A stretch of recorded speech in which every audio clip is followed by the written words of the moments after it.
નમસ્કાર દર્શક મિત્રો, ડીએનટીવીના ન્યૂઝરૂમમાંથી હું હેતલ શાહ આપનું સ્વાગત કરું છું। સમાચાર વિગતવાર જોતા પહેલા એક નજર આજના મુખ્ય સમાચારો પર। છેલ્લા 16 દિવસથી અન્ન ત્યાગ કરનાર પૂજ્ય કેવલાનંદ મહારાજ ગત રાત્રે બ્રહ્મલીન થતા તેમના અંતિમ વિદાય આપવા ભક્તોના ઘોડાપુર ઉમટ્યા। મુંબઈમાં આંગડિયા પેઢીની 2500 કરોડના માલની ટ્રકો પકડાયા બાદ વડોદરા રેલવે પોલીસ દ્વારા ડોગ સ્ક્વોડ સાથે સઘન ચેકિંગ હાથ ધરાયું। મહારાજા સાજીરાવ યુનિવર્સિટીની કોમર્સ ફેકલ્ટીમાં પ્રથમ વર્ષની પ્રવેશ પ્રક્રિયા દરમિયાન વિદ્યાર્થીઓને આકરો અનુભવ। ફી ભરવાનું જણાવી અજાણ્યો ઈસમ એક વિદ્યાર્થીના ₹3500 લઈ ફરાર। હવે જોઈએ સમાચાર વિગતવાર। છેલ્લા 16 દિવસથી અન્ય ત્યાગ કરનાર પૂજ્ય કેવલાનંદ મહારાજ ગત રાત્રે બ્રહ્મલીન થતા તેમને અંતિમ વિદાય આપવા ભક્તોના ઘોડાપુર ઉમટ્યા હતા। ભક્તોને માત્ર પ્રેમ અને આશીર્વાદ વહેંચતા પૂજ્ય કેવલાનંદ મહારાજે છેલ્લા 16 દિવસથી અન્નનો ત્યાગ કરી દીધો હતો। ત્યારે તેમના દર્શન માટે સવારે 9 થી 12 દરમિયાન ભક્તોનો પ્રવાહ અવિરત ચાલુ રહેતો હતો। તેઓ સિદ્ધ યોગી હતા, છતાં ક્યારેય પૂર્ણ હોવાનો દાવો કર્યો ન હતો। તેમની નિશ્રામાં સતત રહેતા ભક્તોના જણાવ્યા અનુસાર વડોદરા ભૂકંપથી બાકાત રહ્યું હતું, જેનું કારણ પૂજ્ય કેવલાનંદજી મહારાજ જ હતા। પરમ પૂજ્ય પરમહંસ કેવલાનંદજી ગત રાત્રે બ્રહ્મલીન થતા તેમના અંતિમ દર્શનાર્થે ભક્તોના ઘોડાપુર ઉમટ્યા હતા। હજારો ભક્તોએ તેમને અશ્રુભીની આંખે અંતિમ વિદાય આપી હતી। મુંબઈમાં આંગડિયા પેઢીની 2500 કરોડના માલની ટ્રકો પકડાયા બાદ વડોદરા રેલવે પોલીસે ડોગ સ્ક્વોડ સાથે સઘન ચેકિંગ હાથ ધર્યું હતું। ગતરોજ મુંબઈમાં આંગડિયા પેઢીઓની 2500 કરોડના માલની ટ્રકો પકડાતા હડકંપ મચી જવા પામ્યો છે। ત્યારે આગામી 10મી જુલાઈના રોજ વડોદરામાં યોજાનારી 32મી રથયાત્રાને ધ્યાનમાં રાખી કોઈ અનિચ્છનીય ઘટના ન બને તે હેતુસર વડોદરા રેલવે પોલીસ દ્વારા રેલવે સ્ટેશન પર મુસાફરોના સામાનનું ચેકિંગ હાથ ધરવામાં આવ્યું હતું તથા ડોગ સ્ક્વોડ દ્વારા મશીનથી પાર્સલનું ચેકિંગ કરવામાં આવ્યું હતું, જેના પગલે મુસાફરોમાં ભારે કુતૂહલ સર્જાયું હતું। મહારાજા સાજીરાવ યુનિવર્સિટીની કોમર્સ ફેકલ્ટીના પ્રથમ વર્ષમાં પ્રવેશ મેળવવા આવનાર વિદ્યાર્થીને એક અજાણ્યા ઈસમે તેની ફી ભરી દેવાનું જણાવી ₹3500 લઈ ફરાર થઈ ગયો હતો।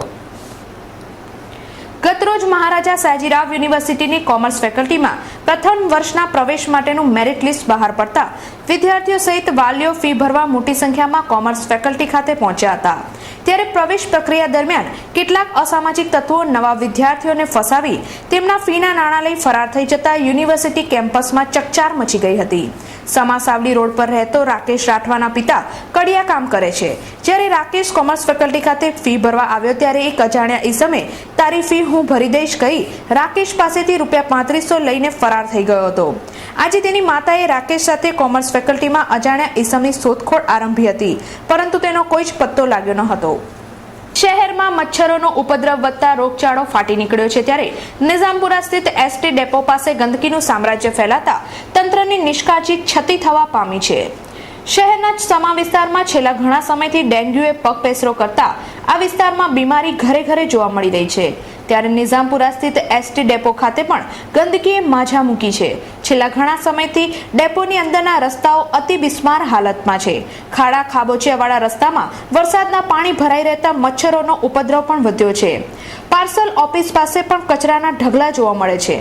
શહેરમાં ડેન્ગ્યુનો રોગચાળો ફાટ્યો છે, ત્યારે એસટી વિભાગના અધિકારીઓ કે પછી સેવાસરના અધિકારીઓની ઊંઘ ઉડતી નથી અને હાલાકીનો ભોગ મુસાફરોને બનવું પડી રહ્યું છે।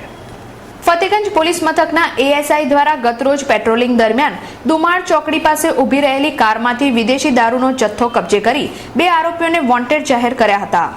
બનાવની વિગત અનુસાર ગતરોજ ફતેગંજ પોલીસ મથકના એએસઆઈ ગોપાલભાઈ વિઠ્ઠલભાઈ પેટ્રોલિંગમાં હતા, ત્યારે દુમાળ ચોકડી સ્થિત જય ભવાની હોટલ પાસે એક સ્કોડા કાર ઊભી હતી, જેમાં તપાસ કરતા 55 નંગ બિયરની પેટી તથા 192 વિદેશી દારૂના ક્વાટરિયા મળી આવ્યા હતા। પોલીસે વિદેશી દારૂ તેમજ કાર સહિત કુલ ₹7,20,000નો મુદ્દામાલ કબજે કરી બુટલેગર પ્રદીપ ઠક્કર અને અન્ય એક ઈસમ મળી કુલ 2 જણાને વોન્ટેડ જાહેર કર્યા હતા। શહેરના સમા વિસ્તારમાં ફેલાયેલા રોગચાળાનું કોઈ જ નિરાકરણ નહીં આવે તો કોંગી કાર્યકર્તાએ મેયરના ઘરે જઈ મુંડન કરાવવાની ચીમકી ઉચ્ચારી હતી। શહેરના સમા વિસ્તારમાં રોગચાળો કાબુ બહાર જઈ રહ્યો છે અને તેને નાથવામાં સેવાસરનું તંત્ર સદંતર નિષ્ફળ નીવડ્યું છે। સેવાસરને દૂષિત પાણી મળ્યું નથી, તેમ છતાં રોગીઓની સંખ્યામાં દિવસે દિવસે વધારો થઈ રહ્યો છે। ત્યારે રોગચાળા માટે જવાબદાર કોણ તેવો પેચીદો સવાલ ઊભો થયો છે। શહેરના પ્રથમ નાગરિક રોગચાળા માટે કુદરતને જવાબદાર ઠેરવી રહ્યા છે, તો સ્થાયી સમિતિના અધ્યક્ષ જવાબદારી માત્ર સેવાસરની નથી તેમ કહીને નાગરિકોને આડકતરી રીતે જવાબદાર ગણાવી રહ્યા છે. જો કે સેવાસરના ડેપ્યુટી કમિશનર જવાબદારી નક્કી હોવી જોઈએ પણ તેનું કારણ શોધાઈ રહ્યું છે તેમ કહીને નરોવા કુંજરોવાની ભૂમિકા અદા કરી રહ્યા છે. શહેરના સમા, ફતેગંજ અને અટલાદરા વિસ્તારમાં જ નહીં પરંતુ અન્ય વિસ્તારમાં કમળો અને ઝાડા ઉલટીના દર્દીઓ હોવાની વિગતો સપાટી પર આવી છે.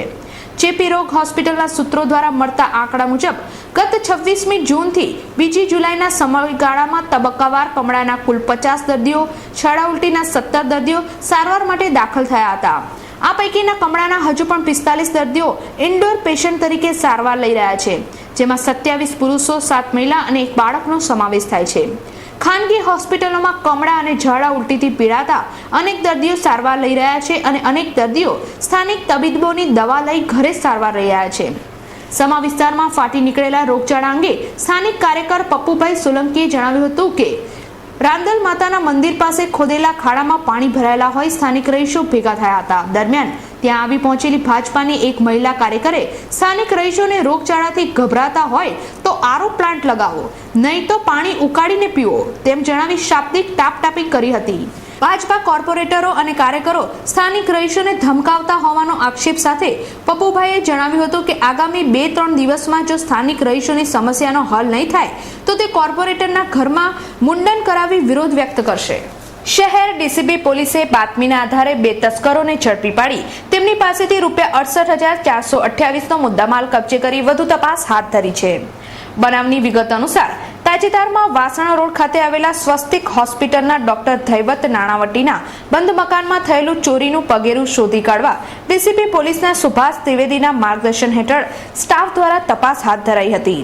જેમાં બાતમીના આધારે જૂના પાદરા રોડ પરથી પસાર થતા ઘાસીન પઠાણ તથા સમીન રાઠોડને અટકાવીને તેમની તપાસ કરતા પાકીટમાંથી 7 નંગ કાટલા ઘડિયાળ, 2 નંગ કેમેરા તેમજ જ્વેલરી મળી આવતા પોલીસે તેમની કડક પૂછપરછ કરતા તેમણે તબીબના ઘરે કરેલી ચોરીની કબૂલાત કરી હતી.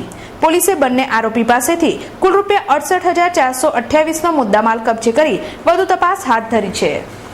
દર્શક મિત્રો, ડીએનટીવીના ન્યૂઝરૂમમાંથી આજે બસ આટલું જ. આવતીકાલે નવા સમાચારો સાથે ફરીથી મુલાકાત થશે. ત્યાં સુધી ડીએનટીવી પરિવારની સમગ્ર ટીમ રજા આપશો. નમસ્કાર.